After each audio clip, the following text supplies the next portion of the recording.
It's easier to feed in than fight, so I hit the road to never return. But I know when I come home, I'd find the same walls, 3 parts blue and 1 white.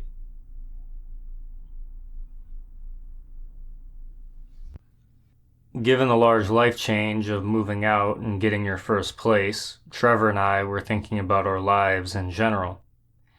We both have a habit of staying up late, and eventually we found the tradition of hours-long talks where we'd wander around the apartment, rotating between the kitchen, living room, and either bedroom every 20 minutes.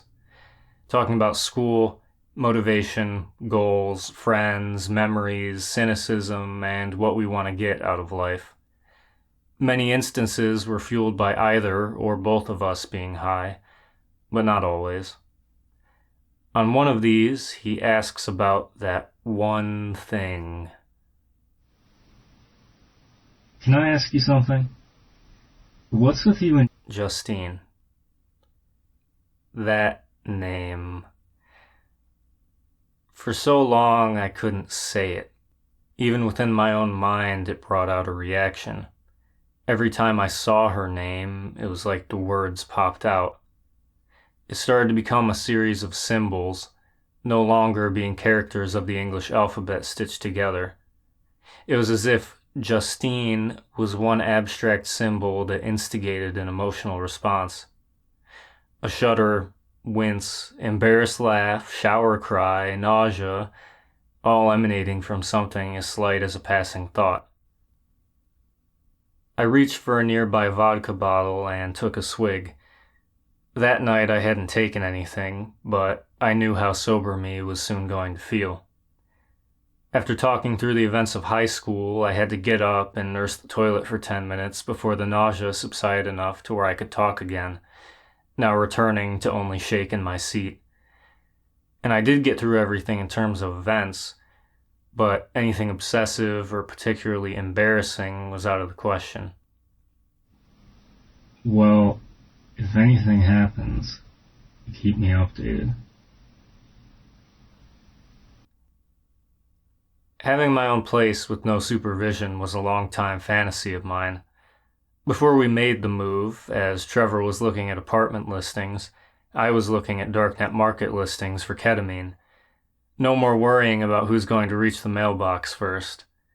And while Trevor was well acquainted with my drug use, I hid this from him due to ketamine being in a harder class of drugs than what I could obtain from a CVS, and the fact I'm shipping illegal drugs to the place we both reside. The reason for ketamine was the same reason I was interested in high school. In recent years, it has found effectiveness as a novel treatment for depression, and my high school experiences said the same. I was to stick to the same schedule as if you were receiving professional infusions. In a supervised setting, it is done every other week for a period of a month or two before moving to more infrequent sessions. Finding a dosage guide was difficult, but I eventually settled on 70 milligrams. Not K-hole levels, but definitely halfway into the void.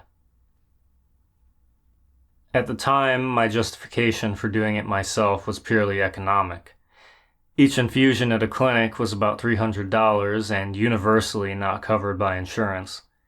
For that amount of money, I could get 10 grams from a random guy in England, which would last me years. I didn't need nearly that much. I got a gram, which would give me an ample amount for a trial. So I traded injections for railing lines with a $2 bill, and the doctor's office for my bed every other Friday night. I never interacted with anyone while on ketamine, and luckily Trevor never tried to talk to me. It was an experience I wanted to be alone for. Around that time, I was using enough that when I joined the voice call at night, everyone would presume I was on something. Jokes started to be made that my Counter-Strike performance, exceptionally good or exceptionally bad, was attributed to being high. He's on the marshmallows. Trevor came up with marshmallows. My DXM use had evolved from gel caps, now pure DXM in pellet form, small enough that they looked like the marshmallows in hot chocolate packets. How many marshmallows was a frequent question. The certainty of being high was one of the most appealing things. I didn't have to wonder what I felt or why I felt a certain way. No more thinking, no more worrying. I felt like I could let go and be my real self. I loved the feeling of dissociation. The ability to silence my mind without knocking me out was the entire draw for me. I felt like I was reclaiming my life, giving myself waking hours not dedicated to obsession. Around that time, I started writing messages to myself in an empty Discord server. High messages to remember for later. May 29th, 2 a.m. I've been putting up a barrier between me and my actions, and me lashing out at people to prevent hurt. I only saved myself from the same feeling I felt from Madison. I don't cut people off for their sake. It's for mine. I want both worlds of belonging and solitude. I don't regret my past actions as much as what I did to Madison because I have the scapegoat of saying, I did this to prevent something down the line. Because it's a pre-planned negative action that I had control over, I can say that it wasn't from my true self. I've been running from my own natural bankruptcy by perpetuating an exaggerated version so that I can shift the blame to something that isn't me. I'm preventing unwitting failure because it reflects poorly on what I do when I'm not thinking. I almost always think everything before I say or act it. I'm filtering out so much to put forward a picture of myself that isn't real, so then I can deflect the blame. I know the self-hatred comes from self-righteousness. I value the fact that I know I'm terrible, and I seem unwilling to let that go. There's such a barrier that I have a hard time comprehending a world where I wouldn't hate myself. It's an impossibility. I feel like I wasn't made for the rules of the world. Nothing fits, and I'm the antithesis of a functional person. And I don't know if I can fight something that is baked into me. And I don't think I want to. I like being miserable. But my self-reliance is the opposite of what Christianity is. May 31st, 12 a.m. The DXM gives me confirmation of what I think I am. It makes me feel insane enough to match my thoughts. Since September of the previous year, I had been applying to summer internships and had come up with nothing. The very last one I applied to in early May, I got. My interview went particularly well. In my resume, under the education section, I put that I went to a weekly Bible study. But for the past few months, I hadn't been. For school breaks and a while during COVID, meetings were on Zoom. I began ghosting them the past summer, which is why I hadn't attended in months. I forgot I even put it on there. But most of the interview was spent talking about Bible study, and sure enough, I got the job. The reason I stopped going was because I felt weird at the Bible study, more accurately, inadequate. My attendance was mostly out of obligation to them.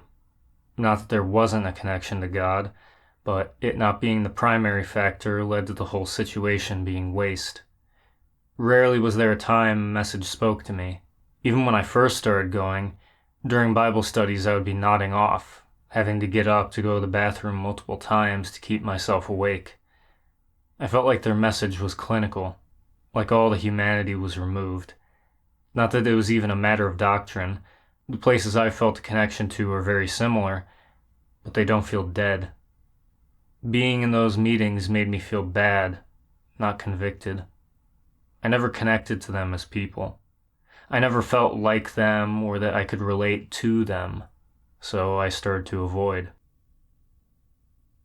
But regardless of my actual Bible study attendance, I was now working at an engineering firm over the border in Indiana. The drive wasn't that bad going the opposite way of everyone else, and I liked driving, the music, and the wandering mind. Many times during my morning commute, I would nod off for short periods of time at highway speed because I was only sleeping 3 or 4 hours a night. On one of these occasions, I woke up just in time to see a semi merging into me, giving me barely enough time to slam on the brakes. That free burst of adrenaline kept me awake for the remaining drive. My life revolved around a schedule of full-time work, nightly DXM, and the sustaining hope of bi-weekly ketamine. In downtime at work, I tried to write poetry, lyrics, or current thoughts. Anything stuck in my head. With all the uneventfulness, it felt like I was in life's waiting room again. I barely slept. My emotions were as sporadic as ever. I imagined I was hopelessly losing my mind. July 23rd, 1 a.m. It's bad when even drugs reject you. There's nothing here, only death and loneliness. I hear the freight trains I used to when I was young. Lord, am I even alive? I feel unworthy to speak your name. I'm sorry doesn't mean anything. My muscles are twitching. In the majority of my drug experiences, I was trying to incite a kind of spiritual experience. Some kind of lightning bolt that would strike me and change my life from then on. During the experience, I would feel as if I fundamentally changed and would frantically try to write the current revelation down.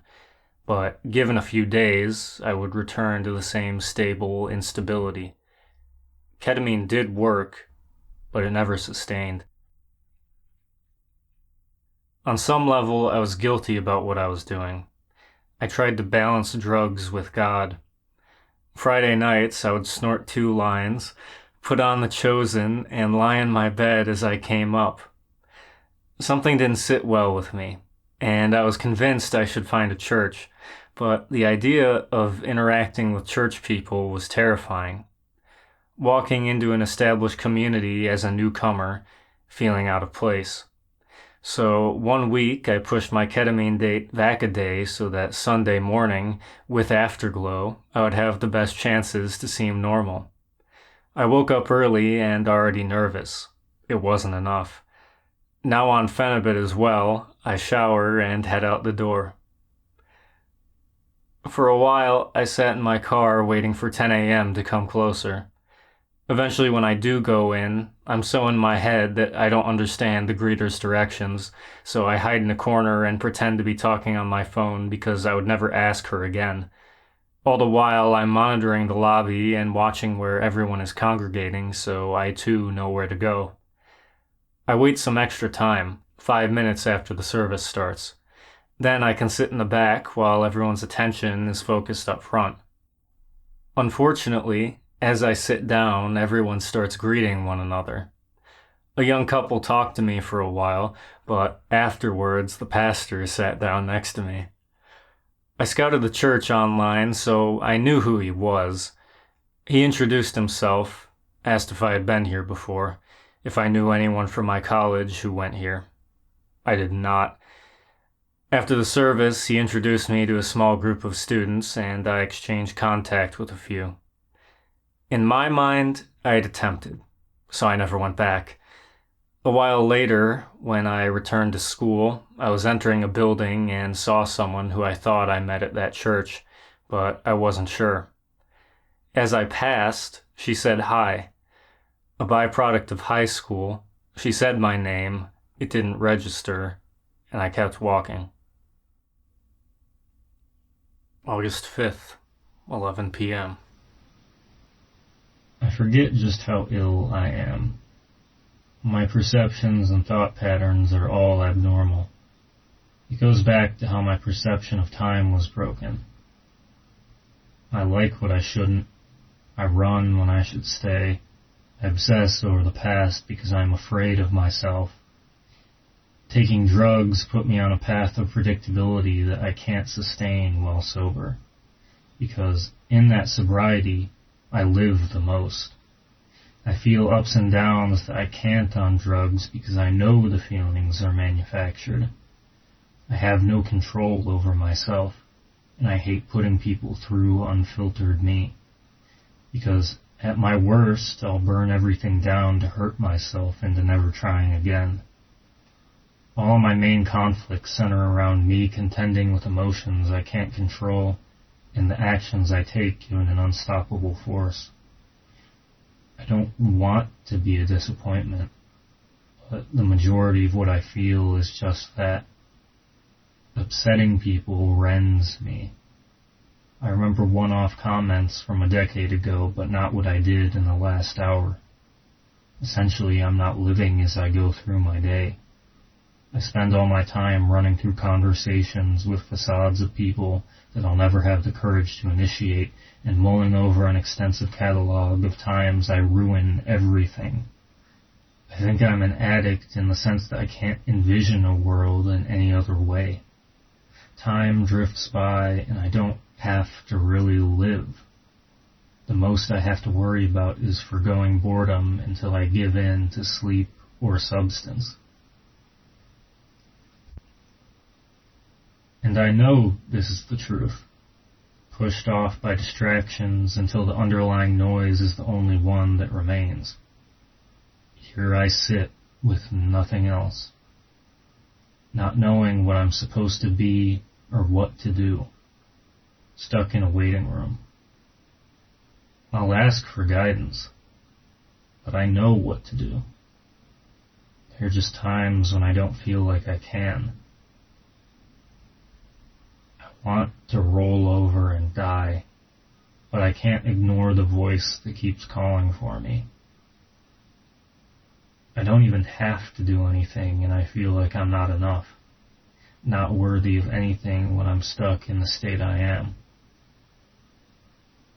I know I need to ask for change, but that desire wells up and dissipates while underlying complacency takes its place. I ask that you don't leave, because you're all I have, and even that I waste, and you remain when I destroy everything. As stated before, DXM was my daily driver in between ketamine doses. There were activities I could justify to myself while high that normally would incite a sense of shame. I would watch sad movies, and I started to play the visual novel Clannad.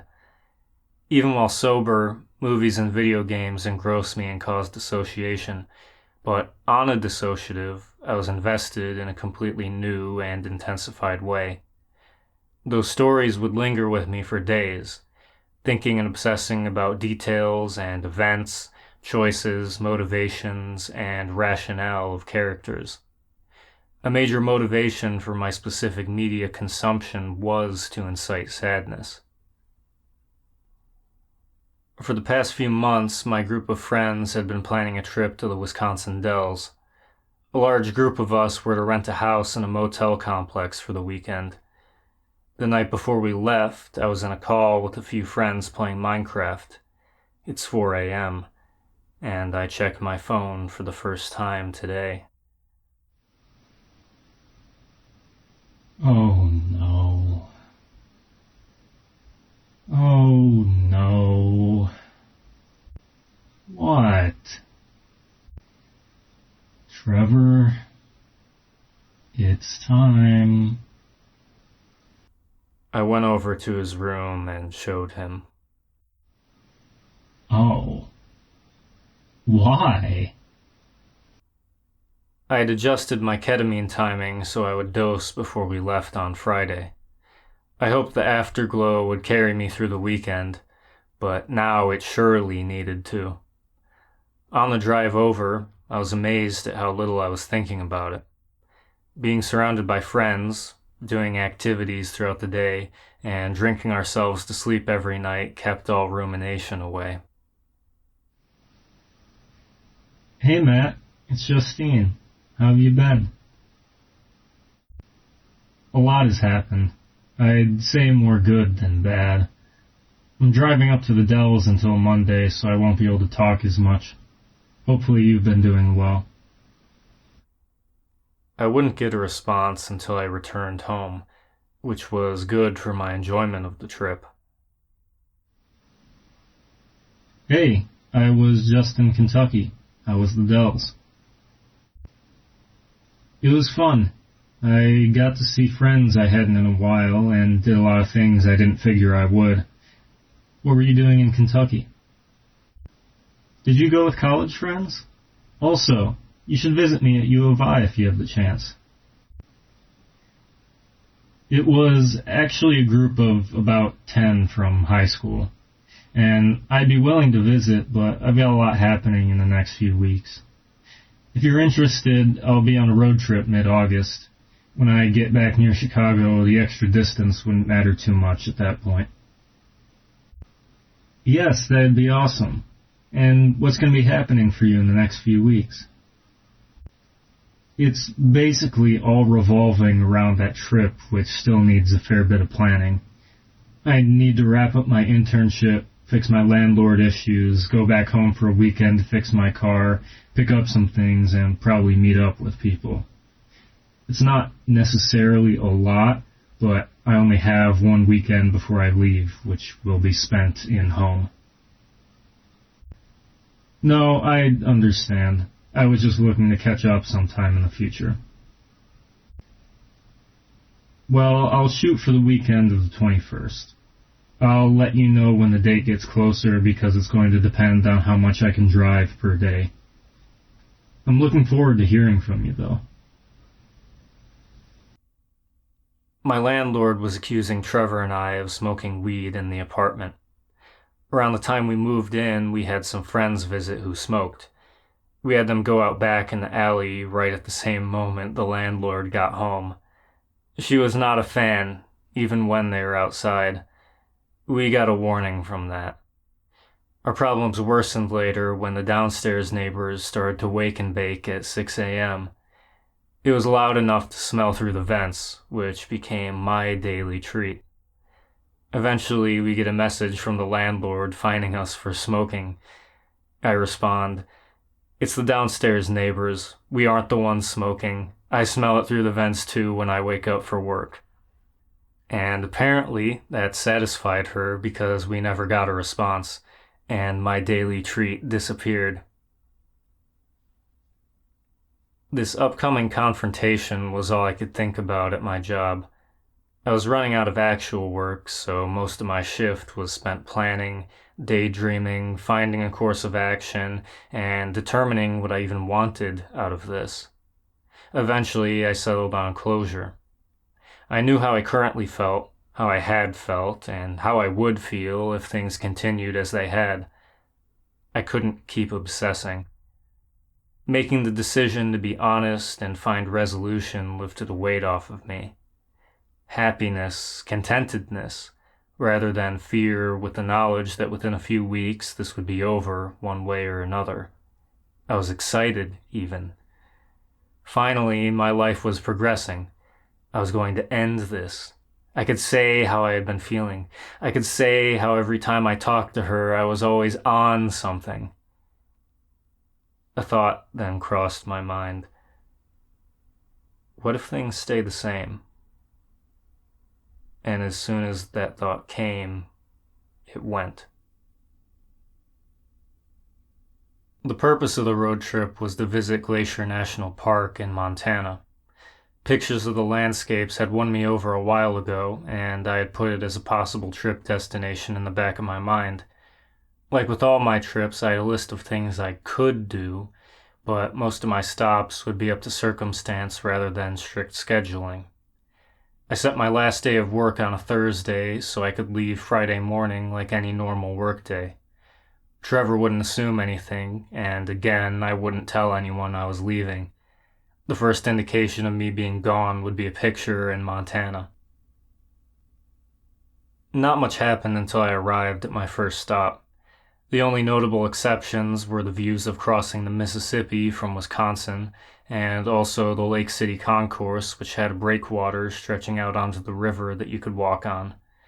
I spent a while sitting on the edge, watching the water because up until then I had been continuously driving. My driving time was occupied with either music or audiobooks. In high school, I had read a book called The Next 100 Years, which was about a guy's geopolitical and technological predictions for the next century, and now I was listening to his latest. It's fun to hear future predictions from a big picture view, even if some of those predictions, like a near future war with Japan, seem extremely unlikely given the knowledge I had in the present, years after the book was published. Logan had been working as a manager at a Red Wing store for some time, so I planned my first stop for Red Wing, Minnesota, because the store in that town has a huge boot.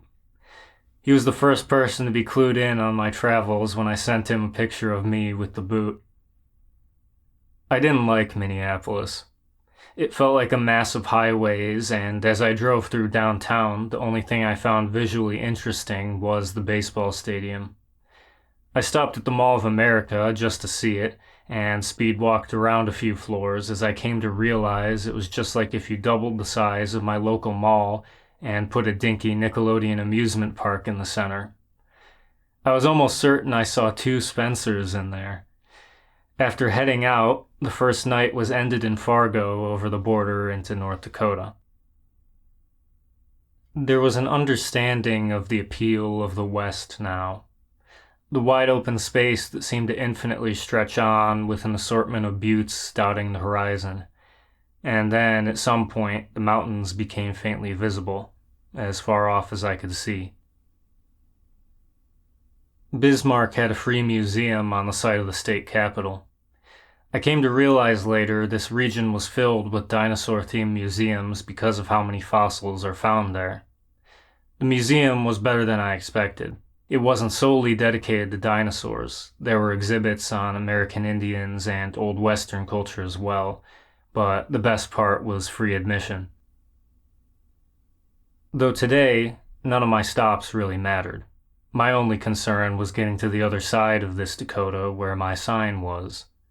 The entire time I had been plotting the details of the picture, how I would take it, where I would park the car, if I would make it there before it got dark. The only thing that interrupted the obsessive thinking was the monumentality of the prairie scenery. It was as if I rounded a curve of the highway and the Badlands emerged before me. I had wandered into Teddy Roosevelt National Park and felt compelled to pull over into the Painted Canyon Visitor Center to stop at an overlook. And again, the vastness is what captivated me. I stopped for gas immediately before entering Montana. One of my worries about going to Glacier was the altitude, and stepping out of my car I felt drained and a little lightheaded. That day I had barely eaten and had risen about 2,000 feet, which would only continue to increase heading into Montana. After the pump stopped, I went inside to buy a Red Bull to save for later, hoping to drive as far as I could. Here I was, at the border, one of my reasons for driving across the continent. Pulling off on the shoulder and getting out of my car as if I had done this thousands of times. At least I had in my head. I propped my phone up on the hood of my car, set a 3-second timer, and then ran towards the state welcome sign. It came out exactly how I wanted, catching a frame of me in the distance running, seemingly in midair with a full view of the sign to my left. In my mind, this picture was proof to her that I was actually on a trip and not just pretending to have something going on in my life that conveniently allowed me to see her. Not that anyone suspected I was doing this trip for partly obsessive reasons. That was all my own paranoia about my motives being found out. Shortly after, there came a point where I had to diverge from the interstate and head out onto the 2-lane roads running through the middle of the state. It was much more remote. The only signs of human activity were the endless barbed wire fences encompassing vast cattle ranches and the occasional rail line. Otherwise, I encountered few cars. It was all cows, not even any trees. Out here, most towns were an hour apart, only having a few hundred people each. Even more scarcely was there a rest stop. As it got later into the evening, I would tell myself, I'll stop at the next one. And then I would pass the next one and repeat the same line. Night set in, and I convinced myself to continue on towards Great Falls as I washed down a quarter caffeine pill with the energy drink I had bought before. Something that concerned me earlier in the day was that below the speed limit signs was a separate speed for night, from 70 to 45. Something I had never seen before, and the reason why wouldn't occur to me until the pitch black of nowhere Montana arrived and instinctually caused me to slow down. 70 miles an hour in daylight is fine, but when everything is completely dark, I was uncomfortable going 40. Turning on my brights only helps so much in a place with no ambient light. Earlier, I had seen some deer wandering around the shoulder of the road as the sun set. Now night, this was my main concern. I was 1,000 miles from home, 200 from the nearest interstate, and I didn't have the luxury most of the locals there had, a truck. If they hit a deer at high speed, it would go under the car, and the most damage to them would be cleaning out the fur from their radiator. They would win. In my case, if the deer didn't go through my windshield, it would go over the car after it had destroyed everything in its trajectory. We would both lose. As I traversed through the nightmare of my surroundings being revealed to me as I crawled along the road, I began to see things. I passed a pool of blood on the roadside. No amount of caffeine could overpower the exhaustion in that moment after being awake for so long and rising another 1,000 feet. The lines on the road were doubled. I was struggling to keep my eyes open. Animals appeared and immediately vanished at the ridge of my high beams where it met darkness, and the eyes of deer watched me from the roadside. I knew I needed to stop as soon as possible, but I was now in an impossible situation of time. Speed had to be balanced with safety, but I was now moving so slow to stay safe that I had effectively doubled my travel time to the next stop, which meant a longer duration of nodding off at the wheel with a higher chance of collision. Then, about an hour in, at the end of my vision, an impending deer appeared on the road, blocking my entire lane. I slammed on the brakes and felt my foot punch through a resistance, the pedal giving way, and my foot and the pedal hitting the floor. I knew what was happening, but I was in disbelief. Instinctually, I began swerving to the left, avoiding a crash, and in the moment of passing by, when time slowed down, I could see another deer to my left. I had barely threaded through them. And while now I didn't have to worry about being tired, I had to worry about the fact that my brakes were likely gone. The car came to a stop as I drove halfway on the gravel shoulder while using the e-brake. After gathering myself for a moment, I tried stepping on the brake pedal to ensure that what happened just happened. It went to the floor. Shit. Then I checked to see if I had cell service. I did not. Shit. But as I unparked myself and began to drive again, I had to, given the circumstances, I found if I shoved the pedal into the floor, there was still some stopping power. I had no idea if this little braking force would hold, especially going down hills.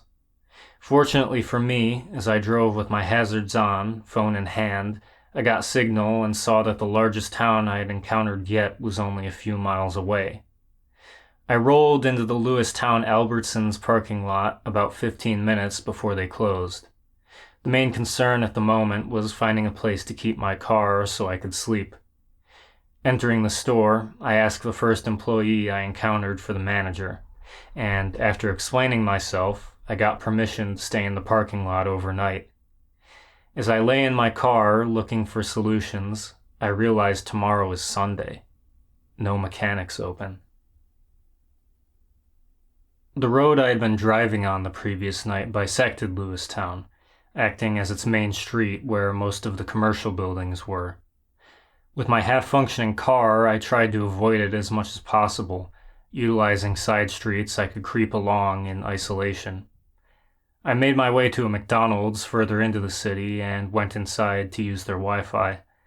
After searching for solutions while knowing there's nothing I can do, I head back to my car to find where the brake fluid access is located. As I'm pointing my flashlight into the empty fluid tank with my hood popped, a car pulls up behind me and a couple gets out. They ask me what's wrong with the car, and I recount last night's story. The guy said he didn't know too much about cars, but he wanted me to step on the brake pedal while he looked under the car to see if the brake line ruptured. As I pressed down, nothing came out. His name was John, offered to drive me up the road to grab brake fluid from a Sinclair's so we could try again with the fluid in the system. As we were checking out, the cashier was curious as to why we were buying brake fluid, so I explained a condensed version of what happened and how I had to wait until a mechanic opened on Monday. She said her partner might be willing to help. He worked on cars as a hobbyist, but if we went to the other gas station near the center of town and said Haley sent us, he could probably look at the car after his shift. With this in mind, we head back to my car and attempt to refill the brake lines in hope that it only needed a refill. But given the facts of the situation, it was obvious something had broken. Our test confirmed this when I stepped on the brake and caused fluid to shoot out onto the ground. Still, there's a little stopping force remaining if I put my foot to the floor, same as last night. John had to continue on as he was traveling through to the racetrack, but he followed me to the Conoco to make sure I made it there safely and gave me his number so I could update him.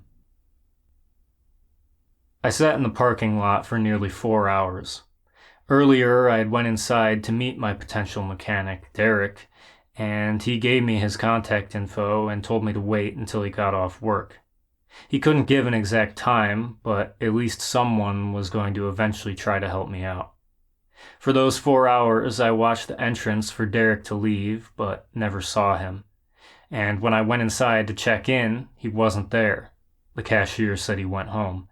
So I call, get his address, and limp my car over to him. He lived close by, but really everything was close by in Lewistown, in a mobile home park, which on sight of made me miss my past grandparents from New York who also lived in a park.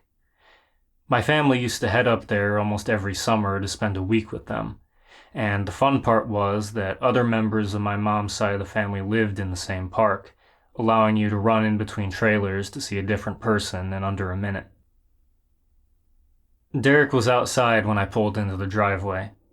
The first thing he commented on after jacking the car up and looking underneath was how rusted everything was, and then he remembered that I'm from the Midwest and we salt the roads in winter.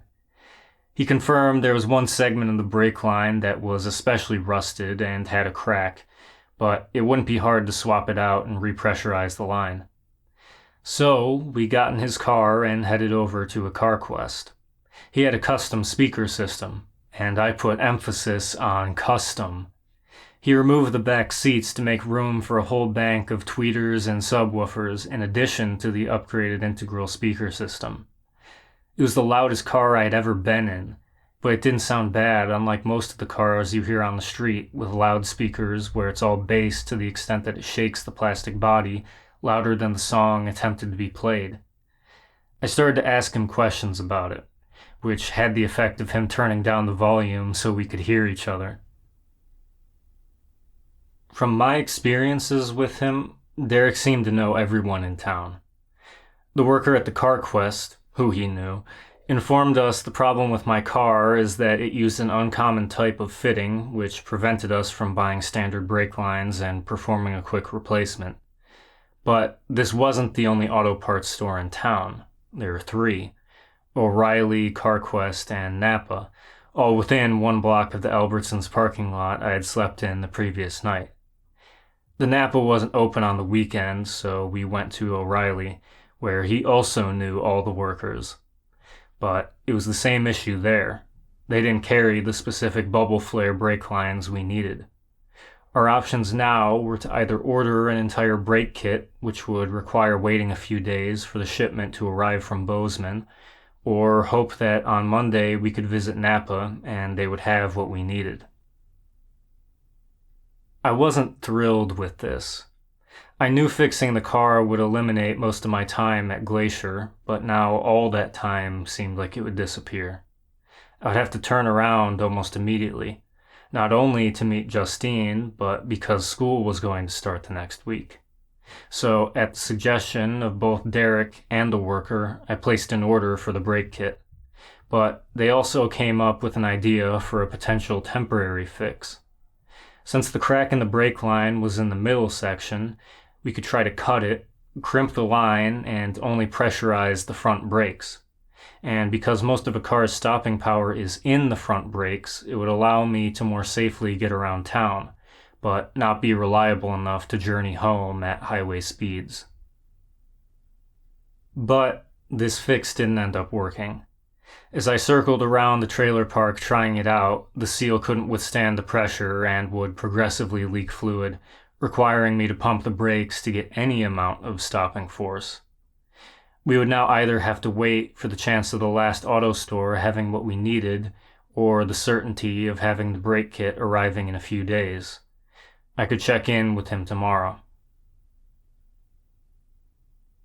There isn't much to do in Lewistown, even more so without a car, so I figured now I had to find a place to stay. There was a Super 8 in town, but when I went inside to ask the receptionist for a room, she said they only had room for one night. It seemed weird to me that a motel in the middle of Montana was completely booked, but at least I had somewhere for tonight. All I cared about was having a TV, a consistent place to charge my phone, and a shower now that I couldn't go to Planet Fitness. After running around all day, and now having a real bed instead of a trunk, I passed out before dark. I had an idea of what I could do to occupy my time, besides finding a new place to stay. I remembered my drug dealer was in every city across America. I had no desire to sit around in a motel for 2 days while not high. So, while buying snacks to hold me over at the Albertsons, I stood in the children's medicine aisle and weighed my options. Unfortunately, I would have to buy cough syrup. All the pills they carried with DXM either had acetaminophen or guaifenesin, which I couldn't take in large quantities. But the children's Delsym only contained DXM polystyrex, which could be easily separated. I wound up settling on a place called Trails End Motel, which I thought was a fitting name. It had better access to the back roads I was using and was closer to the town stores. And while it wasn't as nice as the standardized Super 8, it was cheaper, and that's all that mattered. I unlock my room and get to work. I go to the bathroom, empty a plastic water bottle, and pour all the syrup inside, then add water and shake. The polystyrex is an edible plastic coating that prevents the DXM from actually dissolving into the syrup. Normally, this is intended as a way to make it extended release. This makes it so these particles are suspended in the dense syrup, but if the solution is diluted, they all settle out. It would take a little bit to complete, which gave me time to secure an actual meal that would hold me over better than living off candy and chips. Even with a busted car, I didn't want to pay for delivery, so I drove to Pizza Hut to pick up a pizza myself. But now back at my motel, my experience could begin.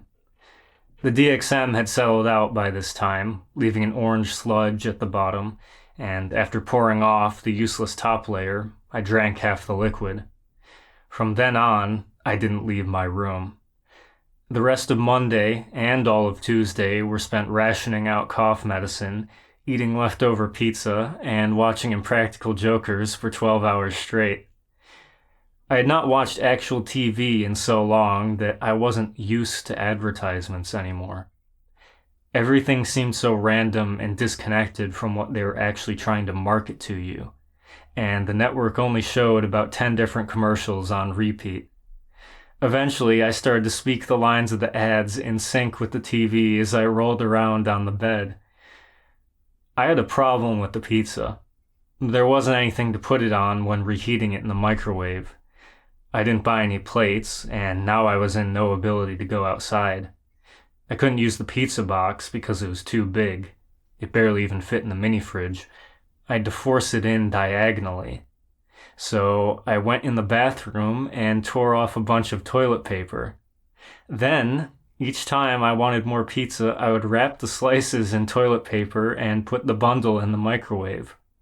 This had the effect of leaching the paper taste into the pizza, which I didn't really care about at the time because I was happily high and had no other options of food.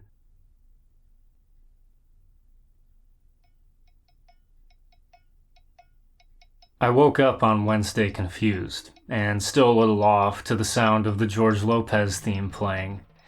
The TV was still on because I'd passed out sometime during the endless stream of Impractical Jokers. It was 5 a.m., and I thought the feeling in that hazy moment was a perfect encapsulation of the past 2 days. The kit needed to come in today if I wanted any time at Glacier, so I arrived at the auto store shortly after they opened. I was by myself because Derek was working until the afternoon. When I went inside and asked if it arrived, the clerk went in back to look. He was gone for a while, longer than I presumed it would take to find a large box that should have newly arrived. He came back out empty-handed, without saying anything, and began searching on the computer. Then he left again. At this point, I was settling into the fact that I would be in Lewistown for at least another day, which meant I would have to extend my stay at Trail's End for another day. But the guy came back out with my box. Now, if Derek could fix the car, I could be driving again soon. While I waited in the back of a coffee shop for 2 o'clock to come around and Derek to get off work, I looked at my options in terms of time.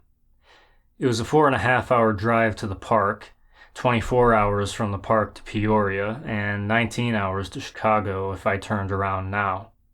If including the half day of the current day, Wednesday, given the car is able to be fixed, I have about 4 days worth of time before I have to meet with Justine.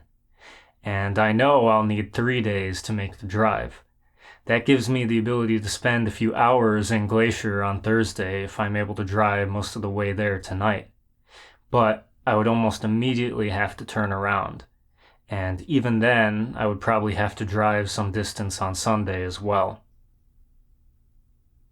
The main thing I wanted to do in Glacier was going to the Sun Road, which I had to reserve a spot months before.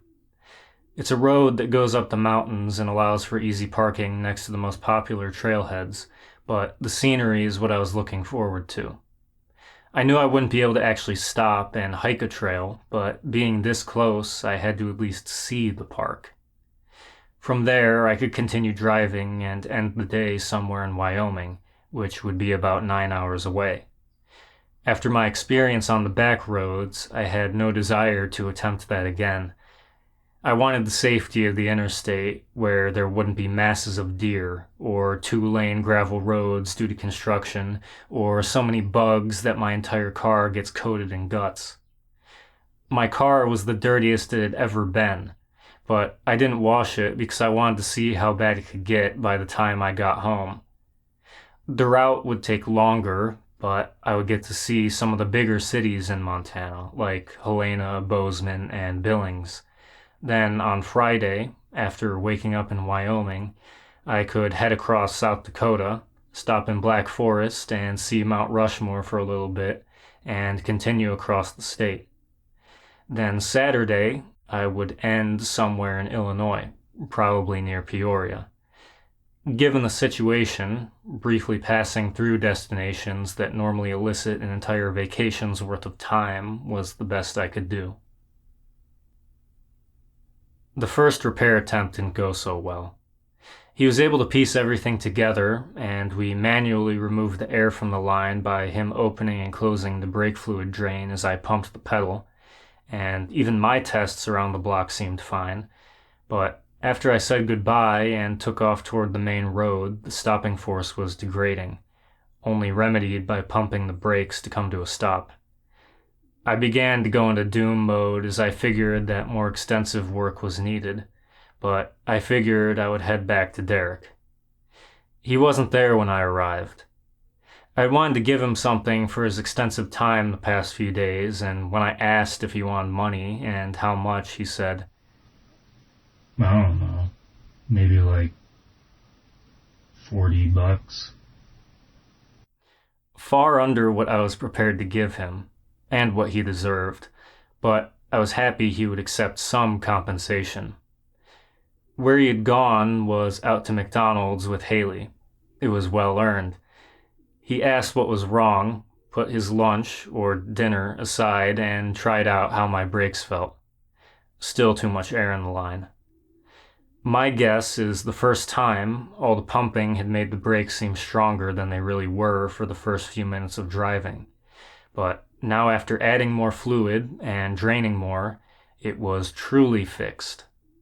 I thanked him again and started on my way to Great Falls and further to Glacier. Later on, when I made it back to Chicago, I sent him a postcard I bought at the Architecture Center, along with an O'Reilly's gift card with an amount more appropriate for the kindness he showed. The sun had begun to set by the time I left Lewistown, which would mean more night driving and more country roads. Arriving in Great Falls, it was now night, but I still needed to continue on. Earlier, I had made up my mind that I would stop once I entered the park. Luckily, there were no complications with deer, and I found a stop not too far into the park.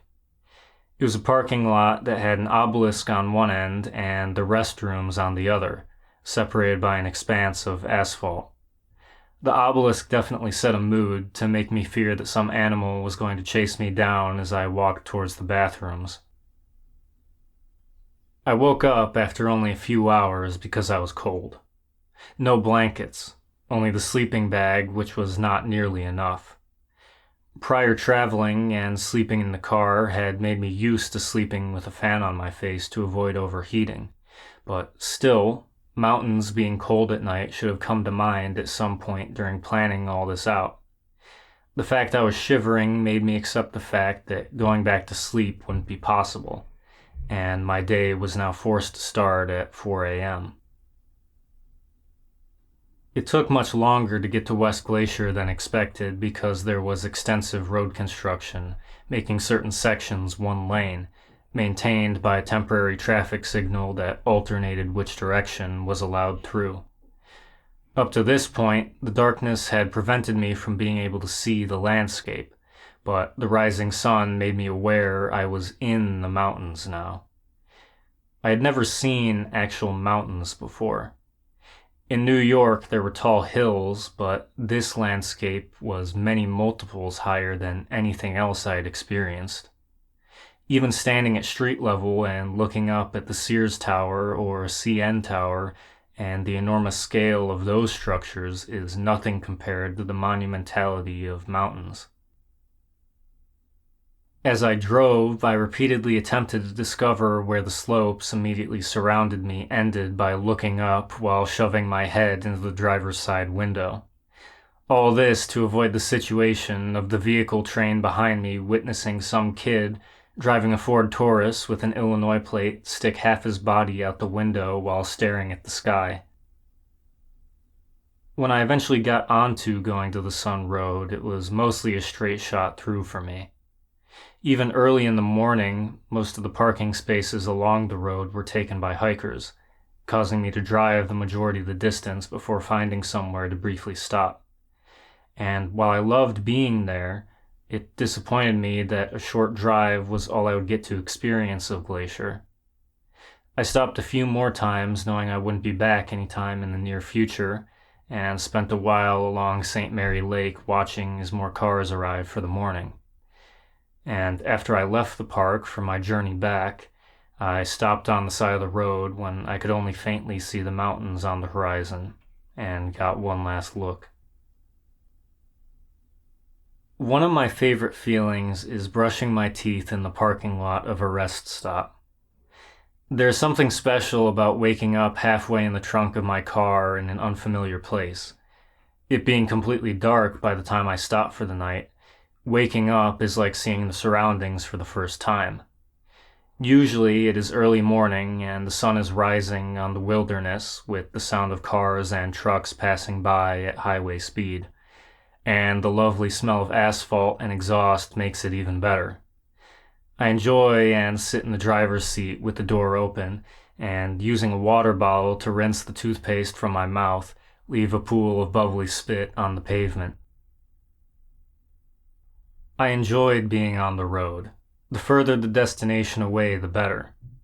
In my mind, a 2-hour drive and a 24-hour drive take the same amount of mental effort, and the time appears to pass equally, regardless of the distance. The contrast between the untouched natural environment I was constantly moving through and the artificiality of the rest stops with their bathrooms and travel information kiosks and advertisements for the state lottery always amused me. The clinical functionality of these interstitial spaces made them seem as if they were always there, as permanent as the surrounding nature. This was intensified even more so at night when I would be walking through the rest stops alone. That even though they were fully outfitted with things, it gave the vacant feeling of a parking garage. And it's the one situation I found that makes me feel comfortably alone. Knowing I was part of the small fraction of people awake helped me to not think about anything or compare myself to anyone because there was no one. I wasn't inadequate, I wasn't worried, I wasn't isolated, I was constantly leaving. There were no responsibilities to anyone or anything. No one was thinking about me, no one was looking at me, and the few people I would run into, I knew that, to them, I was simply a part of the passing environment. The constant stream of analysis and comparison shut off. Normally, being this close to an interaction with her would result in endless plotting and obsessing. Apart from the picture, this time was different because I was continually occupied.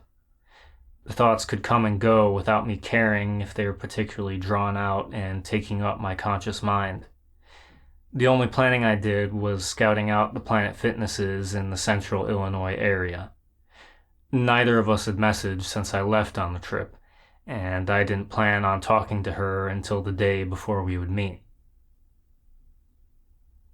Continuing on the past days, I took a longer route in order to see larger cities that would serve as a break from the endless plains. I would have to go south eventually to get to central Illinois, but if I went a little further than the route suggested, I could stop in Omaha for a bit before crossing Iowa. I began to look for what I was going to eat in Omaha on the drive over, and the first thing to come up on maps was a Nepalese counter-serve restaurant. Instantly, I was sold, simply because it's a Nepalese restaurant in Omaha, Nebraska, and it was fantastic. They served these dumplings called momo. Apart from that, I liked the section of Dodge Street that had a large stonework high school on the site of the old Nebraska Territory Capitol Hill, which was also adjacent to an art museum. I visited the museum on the way out, where the standout thing to me was this 8-panel screen in a small Japan exhibit. It was completely made of wood and had intricate carvings on each panel of different imperial scenes. The nervousness was beginning to show itself.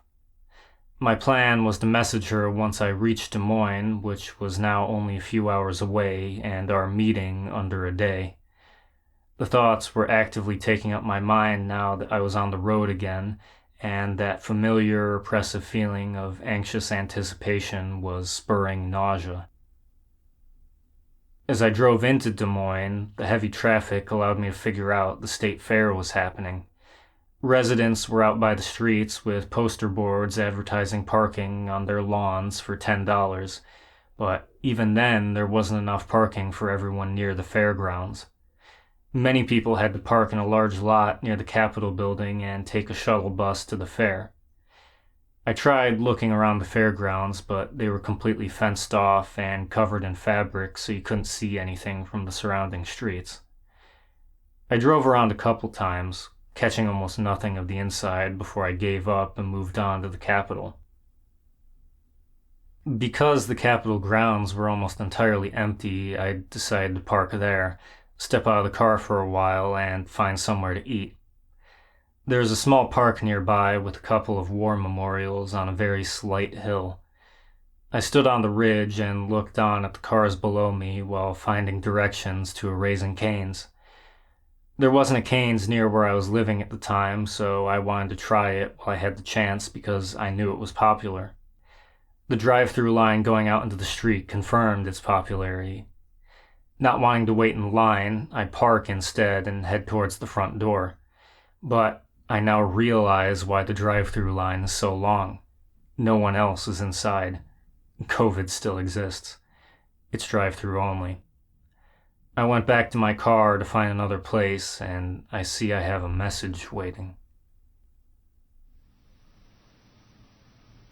I'm not going to lie, I'm having a pretty stressful week, and I feel like this weekend isn't going to work out too well.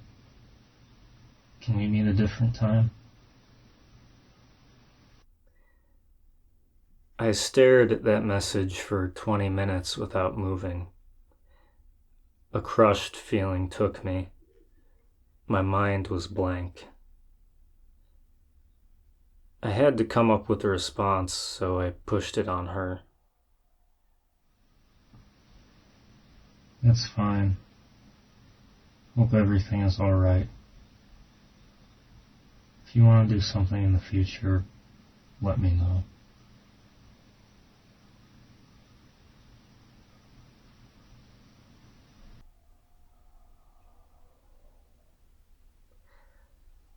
I just took off driving again. I never ate. I'd never felt like this before, to this degree. The most messed up I'd ever been, and I was completely sober. It was as if my mind shattered. The dissociation was so intense that I was a public danger to be driving. When I finally stopped at a gas station, I skipped in and out of time as I went from my car to the bathroom and back outside again.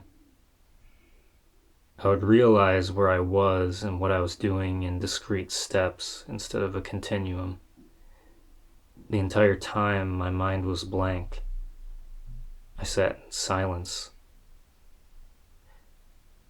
Hours later, when I reached the first rest stop into Illinois, I crawled over the back seat and laid down. This is never going to end.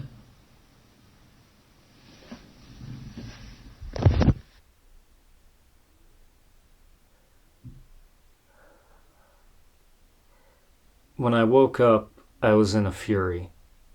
The fury was at the asymmetry. I would spend so much time guilty and obsessing over someone who lands on me as an annual remedy for boredom.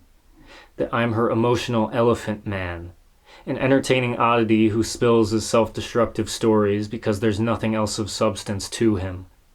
But even then, I didn't see it as a deliberate action. I imagined it similar to the obliviousness of stepping on an ant that wanders into your path of walking. You never notice or feel it, but the bug is dead. I was ranting and having conversations with myself. I wanted to fling shit. I wanted to send another message, and I also knew it wouldn't do anything good. I felt undeserving to remove myself from the situation, so I refused. I refused to feel this way again. I knew myself and how I had responded in the past, and I refused to feel like this for weeks and months and indefinitely. The annual haunting that resulted in the rejection, the obsession, the sadness, the rage, the confusion, constantly. It wasn't worth it. For a while, I had been looking at different drugs I had mental roadblocks with, benzos and opiates, but now I knew what I was going to do the first thing when I got home. I gave up all notions of looking for a cure. I was going to get destroyed, and that's all I thought about the entire ride home. But I did make an earlier promise to visit Garwood, which I intended to keep. Bloomington was on the route to her. I got to see his apartment, and then we went to Walmart to get him groceries. It allowed me to not think for a bit, but as soon as the drive resumed, so did everything else. And I stewed and plotted the whole way, so when I got home, I immediately went to my room, set down my bags, started up my computer, and within 10 minutes had made the Bitcoin transaction needed for clonazepam and O-desmethyltramadol to arrive at my door within the next 48 hours. Trevor was home at the time, so I knocked on his door to go over my trip. We walked around the neighborhood as I talked about everything, including Justine, but without any of the impact it had on me.